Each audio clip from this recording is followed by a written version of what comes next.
Hey y'all, Dr. Greg here. I am going to talk to you about the 3 best forearm stretches you can do to keep your elbow, wrists, and forearms in general in good shape. Indications for these stretches would be elbow pain, whether it's medial epicondylitis, also known as golfer's elbow or lifter's elbow, lateral epicondylitis, also known as tennis elbow, general discomfort, pain, even a sensation of weakness, particularly in the extensor group within the forearm itself. Tightness in the hands, feeling like the hands you need to crack your fingers all the time. And sometimes even some cases of wrist pain, some.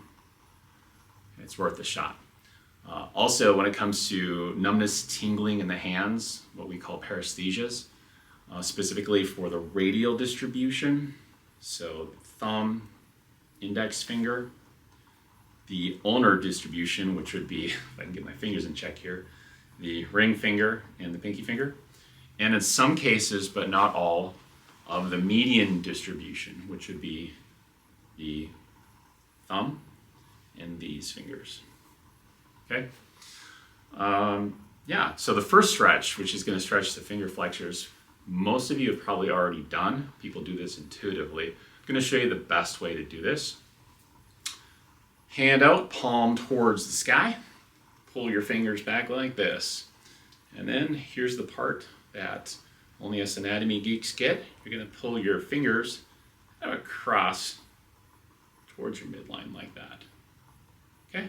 What that's going to do, that little extra twist, it's going to hit a muscle called pronator teres, which attaches here up to your radius. And that muscle likes to get very tight, and it likes to entrap a couple of nerves. So those of you that have numbness and tingling in hands specifically want to pay attention to that. So again, palm up towards the sky, pull the fingers all the way back, pull across towards the midline slightly. Now the difference between this stretch and this one is that the second version, which some people like to do, there's nothing wrong with it. However, it is just not the best version because it's missing pronator teres. So the lazy man's version of doing this stretch, and remember stretching should be lazy, is you're going to take your offhand here, you're going to put it down in your thigh, and use your thigh and your offhand as sort of a platform to hold your fingers. Keep your shoulder relaxed. Don't be hiking it up into your ear. Try to keep it relaxed and just lean in a little bit to affect the stretch. Okay? Stretching should be lazy. The next stretch is going to get flexor carpi ulnaris. It is your flexor.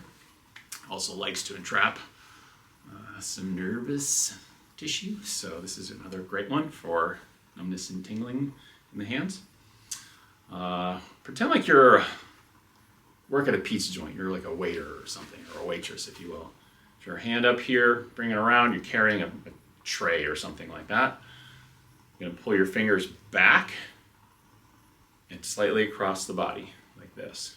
All right? It's important when you pull the fingers across the body to not let your elbow wing out. If your elbow wings out, you're going to lose the stretch. So here, rotate it around, pull the fingers back, and then cross towards your chin, if you will. The lazy man's way of doing this, cross your legs, put your elbow on the leg. Okay, that'll keep that elbow from flaring out.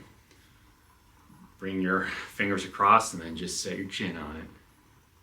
It's the thinking man's position. Okay. The third stretch is for the extensor group.